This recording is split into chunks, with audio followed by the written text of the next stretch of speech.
શિયાળામાં મોસમી રોગોનું જોખમ અનેક ગણું વધી જાય છે. આપણી બેદરકારીઓ અનેક રોગોને આમંત્રી શકે છે. આજે કામના સમાચારમાં જાણીશું કે સિઝનલ બીમારીઓથી બચવા માટે આપણે શું કરવું જોઈએ. ડોક્ટર વિકી ચોરસિયા જણાવે છે કે લોકોની રોગ પ્રતિકારક શક્તિ નબળી હોય છે. તેમને ઠંડીની સિઝનમાં મોસમી બીમારીઓનું જોખમ સૌથી વધુ હોય છે. આ સિઝનમાં હવામાં બેક્ટેરિયા અને ફ્રી રેડિકલ્સ વધી જાય છે, જેના કારણે લોકો વધુ બીમાર પડે છે. આ સિઝનમાં અનેક બીમારીઓ થઈ શકે છે, જેમ કે સામાન્ય શરદી કે તાવ આવવો, સાંધામાં દુખાવો થવો, અસ્થમા અને એલર્જી, નોરોવાયરસ, નિમોનિયા, કાનમાં ઇન્ફેક્શન અને ગળામાં ઇન્ફેક્શન થઈ શકે. ચાલો હવે આ બીમારીઓના લક્ષણો વિશે ડિટેલમાં સમજીએ.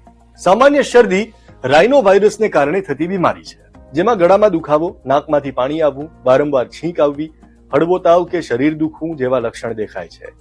આનાથી બચવા માટે હાથને સારી રીતે ધોવો અને જેમને શરદી હોય તેમનાથી દૂર રહો. શિયાળામાં હાથ પગની રક્તવાહિનીઓ સંકોચાઈ જાય છે, જેનાથી સાંધામાં દુખાવો વધે છે.